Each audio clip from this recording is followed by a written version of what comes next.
We're All live. right. Hello, hello. Oh, this is Lilo. I don't know if you've met him yet. I have Here. not. I have not, and I don't He, believe our viewers have. Or sorry, viewer singular. oh Uh, yeah.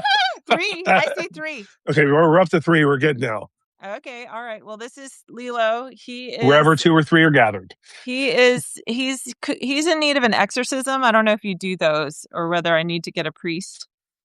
I can do Um, that. That's what I mean. It's basically if you go to a blessing of the pets, that's really what it is. It's an yeah, so exorcism. here's the problem with the blessing of the pets. Okay.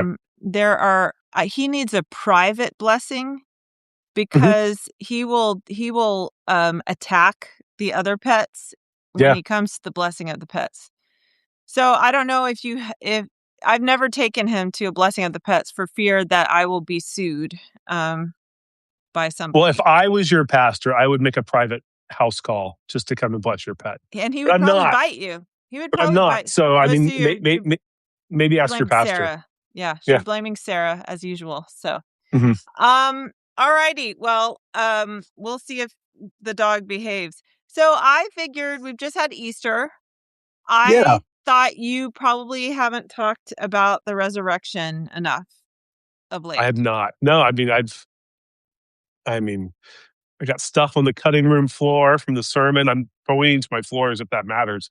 Um, there's always something more to say, especially right now with the way that uh, Easter is being co-opted as A as genocide? justification for a war, for genocide. Yeah, I mean Yeah. that's what would Jesus do, right? I mean, I'm guessing that's not the meaning of the resurrection. Am I uh, right about that? it's not.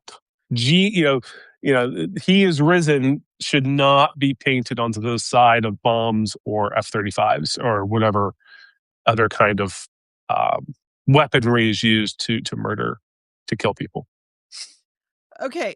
So So let's get the yeah. first question is is he really risen? Has he really risen? He has. Oh, Next someone's question. at my door. How do we know that he's I mean Oh, so first of all we yeah. can't know because it happened a long time ago and that's not Yes. really the point. Knowledge is not the point of faith, so we can't really know that, Mhm. right?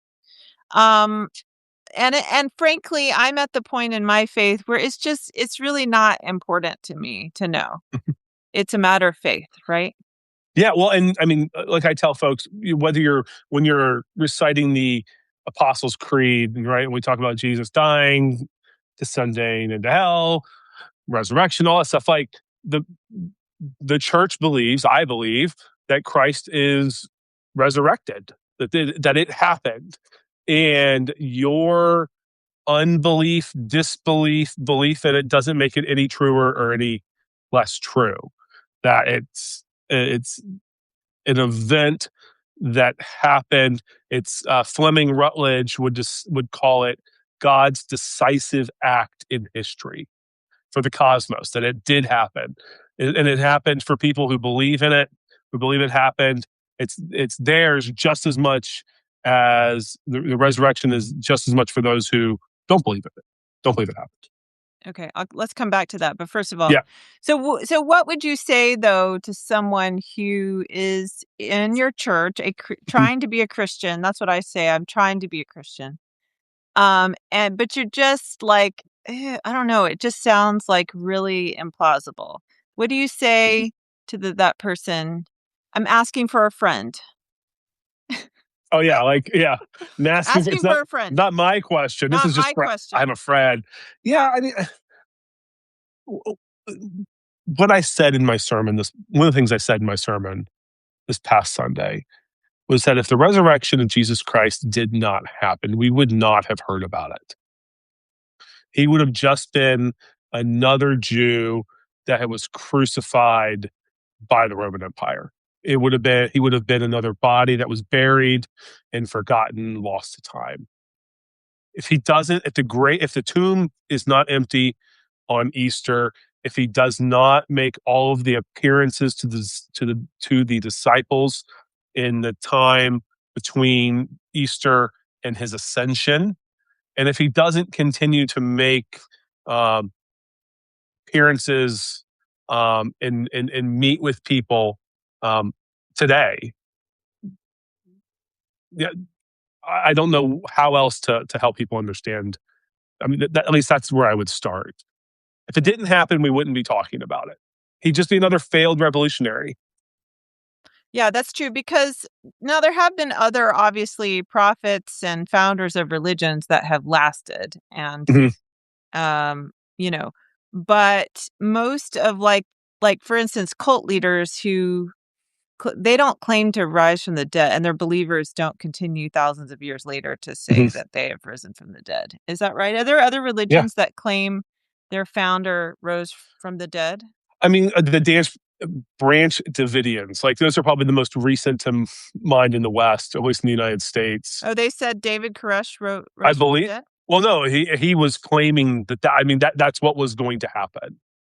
Oh, It's my understanding. Are we still waiting for that, No, I think. Let me hang on. Branch or Davidians. did they all die? They all died in that fire, It though. did after, yeah, over 80 people died. Um, yeah, he was one that was supposed. He was supposed to be the final prophet. In that imminent collapse, Armageddon was going to happen, and we haven't heard from them since. All of these I call it like a failed movement, failed cults. We don't hear from them later on. And I'm not a historian, so I can't look. I mean, I can't name one beyond like what I've seen on Netflix, or whatever that special was on. Um, yeah, Yeah. that's all I got Okay. there. Well, that's fine. So we'll move on from that. Uh, personally, it's the whole thing is pretty crazy, and I do struggle to believe. But at the end of the day, I choose to believe, and I choose to keep being a Christian of sorts. And to me, that's how it works out for me. So Too many people in my life whom I trust dearly have had encounters with our risen Lord. Um, and I trust them too much to believe that they're lying for the sake of a sermon that they wrote in the 1980s that, you know, didn't matter when, it doesn't add or take away from the sermon. Um, they had nothing to yeah. gain by lying about See, I think all my loved ones are liars. So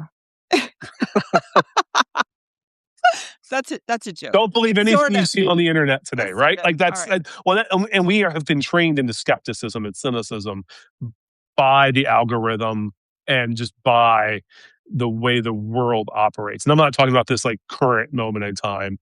I think this is a byproduct or the product of all that cynicism and all of that doubt. And yeah.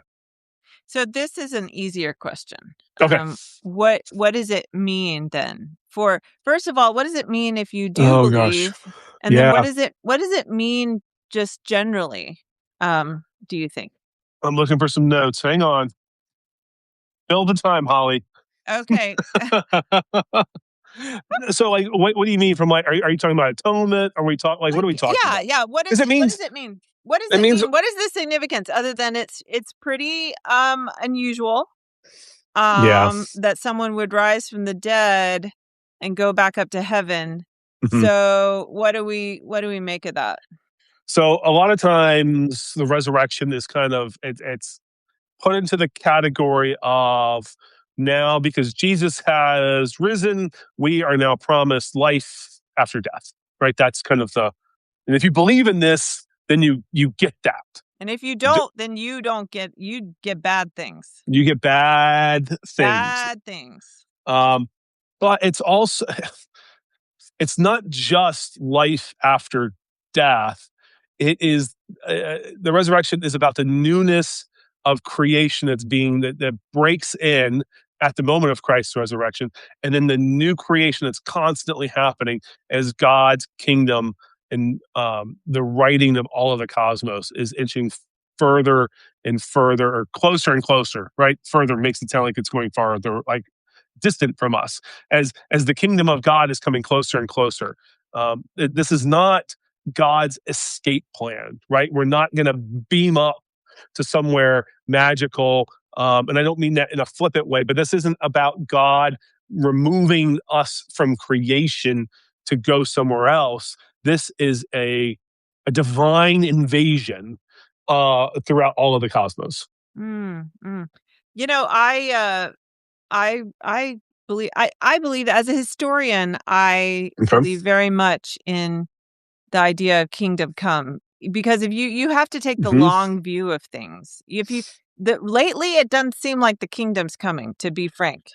Um Uh-huh. it seems like it seems like the kingdom is retreating. It's like going back, right? Mhm. Everything's good. But if you take the long view, the very long view, I mean, I think it's pretty indisputable that love is overcoming Mhm. fear, And and that's all of it. life is overcoming death. Right? God takes on the ultimate separator, right? Death is like the final separator of all of us. Like we separate ourselves into categories already. We separate people and apart from us into categories, um, in and outside of religious institutions. But death is the ultimate thing that separates us, both from the people we love and the people we don't love. Right? There are people that um, die and their deaths are cheered, whereas Really? Who, like, I wonder who that could be. Huh. and It it could goes be someone right now that it's we gonna don't go need. both ways too. And that's where like I would caution all of us, because eventually, you know, we're very critical, and we should be of other Christians celebrating the death of other people, because we know that death is not what God has designed for us. Death is not the end. It's a consequence of sin running rampant in the world. Francis Spufford would call it would be the consequence of our propensity to fuck things up. Francis He Spufford, used that Unapologetic. word? Yes. Oh, it's a great. If you haven't read Unapologetic, you would love it, Holly. Wow, I'll he sit. uses the F word. Mhm. I think he might be going to hell. I don't know. I got Shirley Beck to say that line one time. It was amazing. No, really? Mhm. Oh, Shirley? she loves that book. You should talk to her Oh, about it. okay, Um, okay. yeah, Yeah. but so it's not just that. It's God has acted on your behalf, on behalf of all of creation, um, and which means you don't have to be in control. The old life, the old way of doing things, where we're always doing harm to one another, doing harm to ourselves, that doesn't have to be ultimate. And then the powers of the world. I think this is where we can find good news right now. Is that the most powerful empire at the time in the world killed Christ, nailed him to. Who's responsible for putting him up there? That's a debate for another day. We don't have time and I think to the Romans. I think it's pretty Mhm. clear, actually. Yeah, nailed up there. Most powerful empire in the world murders him, kills him. And through the resurrection, we see that the powers of this world who try to hold on to power through modes of violence do not get the final word. And I think that's a very good news for us in this moment that we're in now. But it's also, if we look back on like history in general, and if we look at history going forward, it's also good news because the powers then and the powers that will be or that will try to be don't get the last laugh. Yeah, yeah. Well, that is good news for today in particular. Mhm, So as we wait to see what our little emperor is going to do mhm. in the world. So what so I tend to think more, when I grew up as an evangelical, the resurrection, it was all very personal and geared towards like personal salvation. But Yes. now I understand it more sort of cosmically Mhm. and universally and even historically, as you've Yeah. described. But what does it mean for, according to your understanding, what does it mean for us personally? Like, am I gonna live forever? Honestly, to be honest, I'm happy to leave the physical body. It's not. It's kind of. Yeah. I'm kind of done with it. Like, it's wearing out at this point, and I realize that the resurrected self but I'm kind of done with it. You know what I'm Mhm. saying? So It I don't. He can have God can have it back. You know what? So like, is like your my physical, yeah, yeah, yeah. you And also, I want to be cremated so I can be scattered in Africa. Have you heard about okay. my death plans? I have very clear death plans. And so I want to be cremated. And so that could complicate things, I guess. I don't know. Like what in the world does this mean for our physical death? For our physical death. Yeah. I don't know. Should I get cremated or not? I mean, some people I are cremated against their will, obviously. Mhm. And I mean, w cremated intentionally, cremated through just the natural biology of time. Yeah, that's true. It's all Right, eventually we all no matter how, I'm not out my window, you have the cemetery. I have a cemetery right there, and no matter the lead lining, no matter all the precautions we take, eventually you go back to being dust. We Unless you're can Lenin. slow it down as much as possible. I saw Lenin before they closed the tomb when it was the Soviet Union. When I was 16, I saw Lenin. Oh, I thought you were talking about linen, No, no, like no, cloths. no. Not a Vladimir person. Not a Vladimir person. I Lenin. thought you were talking about fabrics. Sorry, I was like, "Well, okay." I mean, He was not. I don't even think he was wearing. I don't think Lenin was wearing linen. I think he was yeah. wearing wool. He had on an outfit. I don't remember his outfit, but I saw him in the flesh, the dead flesh, but nonetheless. Well, and, I don't wanna be dismissive about I don't know what happens with our earthly bodies. We do the church collectively, orthodoxy within the church does believe in a bodily resurrection of all bodies. How does God do that? I don't know. I'm not God, and thank God that I'm not God. But meaning that in all of the ailments that you had in your earthly life, this are made whole. You are made whole in who you are. What does that actually look like? What does that mean? I don't. But what I do have is the testimony and the witness in the Gospels of Jesus's appearance afterwards. And the reason we know it's not just a spiritual, um, Casper version of Jesus hanging around for 40 days is because he does physical things. He eats a meal with his friends on the beach. It's not just this quaint view of Jesus having a seaside barbecue with his friends and hanging out with them. No, it tells us some realities about the resurrection, about the bodily resurrection that it is a um, um, physical thing that happens to us. It's not just spiritual. Hmm. I don't know about that, but I'll let it go. Just I kidding. mean, wait. Here's the thing: when people say stuff like that, it's like, okay. And guess what? The resurrection and the promise of eternal life and the newness of all of creation is still yours. And I think that's where I find hope in all this is that Christ came for those uh, who would follow him the best. And they end up leaving him behind, and he still comes back to them afterwards. And so for those of us who are trying to figure this out, whether we're doing it by ourselves, hopefully we have a village or community of people around us doing it too. That Christ is just as much ours, and in our doubts, and that's okay. Um, Yeah. Fleming Rutledge, I'm going to drop her name one more time and then I won't do it again. She has a great book. The 20th anniversary of this book was a couple years ago. It's called "Help My Unbelief," and she walks through kind of all these the different doubts that people have step by step, and she does it in a way that's approachable, but then also in a way that does not shy away from things like bodily resurrection and Orthodox Christian teaching. Yeah. Orthodox doesn't have to be bad, by the way. I just want to say that too. Okay. Maybe Substack will grab that and turn that into like one of like the videos. Like Orthodox. doesn't have to be bad. If we say it enough times. My thing is, I just I'd like to make room for mystery and uncertainty because the truth is, I mean, okay, so I just wrote a piece about this. I've been watching the Artemis mission, which is I've just become enthralled by it. Or, and or Let's come anytime back to why you're enthralled with it. Well, I wrote a whole piece about it, so you can read Wait, it yourself where can people find that? on Substack, on this Oh, wow. platform right here. I just On this posted very it platform. a Okay. couple hours ago, so if you haven't read it, it's not a big deal. I haven't Anyway, read it yet. of course you have. That's fine. It's not a big deal. I'm gonna So, read it right now while you're talking about it. no, it's fine. It's fine. I did try to go get all the good videos and pictures, and put them in there. So if you haven't been watching the mission and you want to see some cool stuff, then I did put that in there.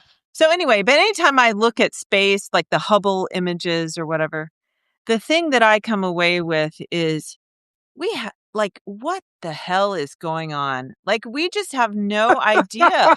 Like, how can we even fathom what is going on? Like different people have their different faiths, but I just got to think that a lot of it is, I feel like our different faiths are, representations are representations in a way that we can maybe understand. That Mhm. something bigger that it's some higher reality that we cannot grasp. And so I that's kind of basically I don't really sit around. I'm asking you these questions because we have to Mhm. find something to talk about, and because people are Yeah. interested. Some people are more into, but I actually don't sit around contemplating and trying to figure these questions Mm. out, because I just think it's a mystery. One of my favorite parts of the United Methodist Communion Liturgy is our declaration of the mystery of faith. That Christ has died, Christ is risen, Christ will come again. Um, and that's all we declare. We don't get into the mechanics of it because that's not for me or Right. you or that's What not for us. precisely that means and works out, Yeah. and like, yeah.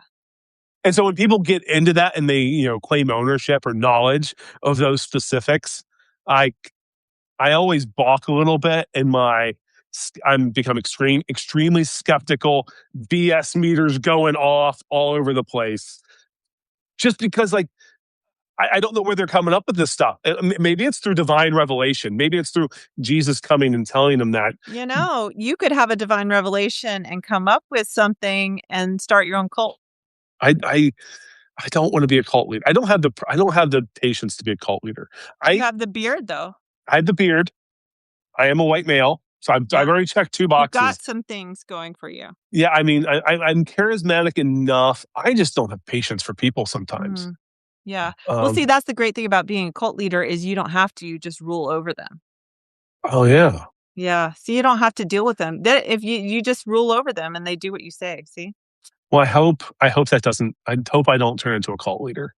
I think you're probably okay. But anyway, yeah, no, I don't worry Okay, about cool. the Moving yeah. on. Moving on. We'll not dwell on you as a cult leader. Yeah, I just think sometimes I think why are people sitting around trying to figure out things that are unknowable when there's so much you can do that is right in front of your face Mhm. in terms of working out your faith? You know? Well, and the vastness of the universe is so big, right? Like we're just seeing the backside of the moon Yeah. for the first time in a generation, right? And so I say that to say that like we have to know that the universe that God created, if that's if that's where you're putting if that's the basket you're putting all your eggs in, it's bigger than what we could ever know, Exactly. which is Exactly. amazing. That's why I love what I do so much as a pastor. Is because I'm getting to tiptoe into the mystery of God every day, and like my church pays me to read books about it and write essays about it and preach sermons and have these conversations. And I get to, just kind of bask in the vastness of God. That sounds like really romanticized, but that's what I get to do. Yeah. And I get to talk to people about it. And it's an amazing, amazing thing. And Yeah. I wish all people Pastor. would be able to be, I wish more people of faith would be comfortable asking the questions you're asking, Holly. Well, I wasn't. I didn't grow up being really allowed to ask questions like this. Yeah. Yeah, there are some traditions where that's how you get kicked out. Yeah. I always tell kids when they go through confirmation that when we get to the end of this, I promise I'm not going to, all of your answers, we ask them, what are your questions at the very beginning? That's like one of the first things you do. At least it's one of the first things I do. And I then tell them, is like, I'm not going to be able to answer all these. Um, Not because I'm a moron or I'm an idiot. That still could be true.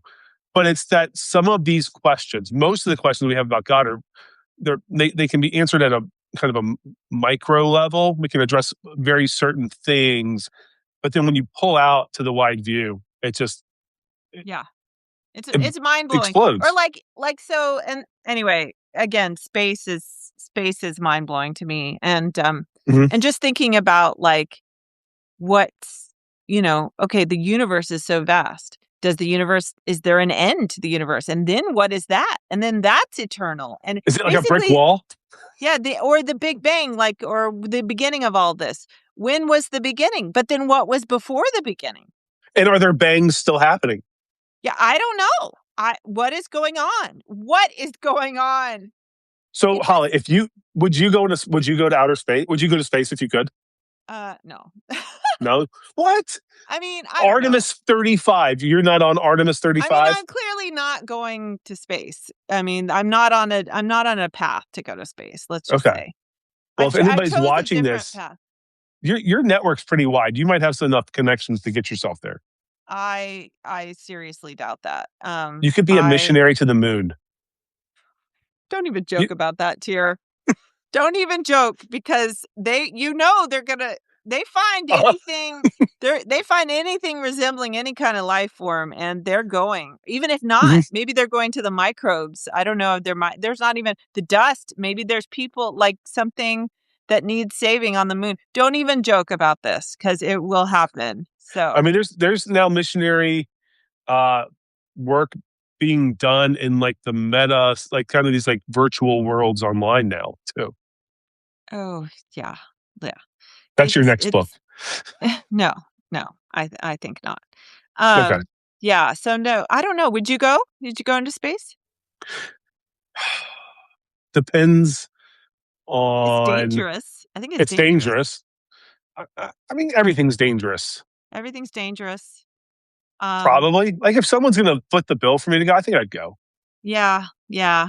I guess I would, especially now that my kids are mostly grown. But yeah, I don't know. It's It could be fun. scary.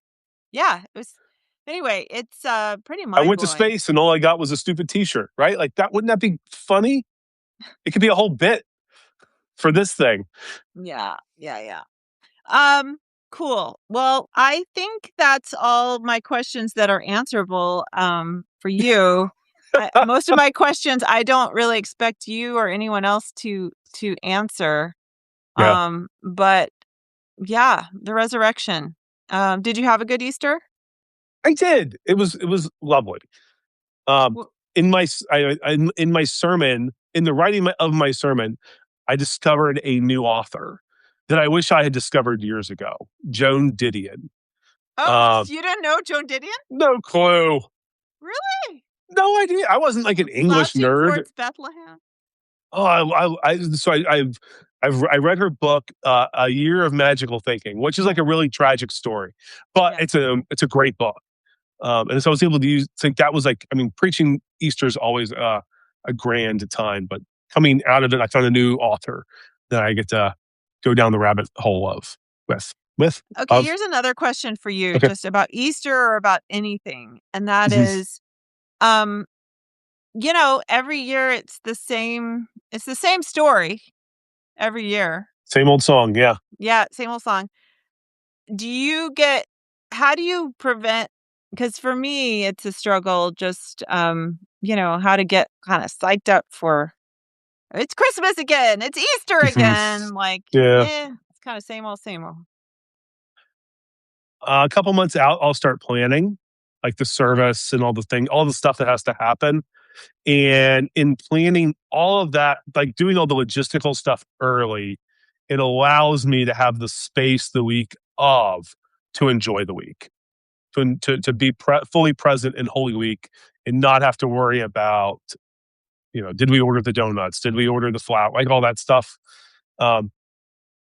So then I can be present in like the sermon writing and leading worship and prayers and all that stuff. And every year you have to come up with something different? Everything's a new sermon every year. Really? You don't ever like go back 10 years, 5 I've only years been doing ago? this Who would 8.5 remember? years. Who would remember? Go back to Well, your that's the first thing. one. Like if I don't want my sermons to be, I don't want people to remember my sermons. I want them to remember the promise of that Christ is resurrected, and because Christ was resurrected, the same promise of eternal life in and with Christ is promised to you as well. So if I Yeah. do it, I mean, yeah, you could reuse sermons. I'm sure there'll come. I mean, it always comes a time where like I'm like, okay, the parable of the Good Samaritan. I've preached on this. I've preached on it like 3 or 4 times now. So you go back and see what you've said, and there's good parts. I'll pull that out and save it. But like last year, so this year I like riffed on Joan Didion mourning her husband and being sad and grief and all that stuff. Last year, my sermon, and I was talking about ketchup, the perfect tuna fish salad recipe, and Matthew McConaughey and Bert Kreischer. So I mean, like there's always different angles. There's always new ways. There's always new stuff. There's always new stuff in the world. So long as the main thing stays the main thing, which is I not was me. going to say the Bible hasn't changed really in a long time. So and they're all not going to be they're all not going to be winners. That's why I get to do it again the next week. And you know this because you've sat through some of mine that I know we're not winners. They're all winners, Tier. You're a winner, Tier. Did you hear, by the way, speaking of resurrection, did you hear what we celebrated down the street at Mount Olivet on Easter? I'm hoping Easter. But hey, y'all are crazy down there. We actually worship Satan on Easter. That's what we did. Okay. No, we opened the church. The damaged side of the church is done, Tier. And only took 3.5 years. We all walked through the stone was rolled away, and we walked through the new part of the restored part of the building that was damaged in the fire 3 years ago. That's awesome. I did know that. I knew about it before everybody else did. And yeah, of course you did. Yeah. And you're probably coming to we're having a couple parties, to celebrate. I haven't received my invitation. Oh, you will. You will. So that's very exciting for us, and that happened. But notice what you said. You didn't say it was resurrected, which is good. It was restored. Restored, not resurrected. Good Christ's resurrection restores things and makes all things new. Is that right? That's close theologically correct. No. Close enough. No, it's heresy, isn't it? Yeah. I get it. It's fine. It wouldn't be the first time I've been a heretic. Well, we know where to send the mob. Yeah, if you need a witch for your witch trial, just come. Let me know. I'll show up. So it's fine. All right, Tier. Thank you. By the way, and all pastors for your work, and especially on Easter. Those of us who pay any attention at all know that it is a lot of work, but also you have to mean it. You have to find a way to make it new for yourself so that it's new for others. And so, yeah, appreciate that. I appreciate it. The 3-hour Easter nap helps with the recovery. Good. Well deserved. All right. I'll see you next time. Before we go, what are we talking about next time? I don't know. I'll think of something. Think of something good. I wanted to come back to not capitalism per se, but the issue of,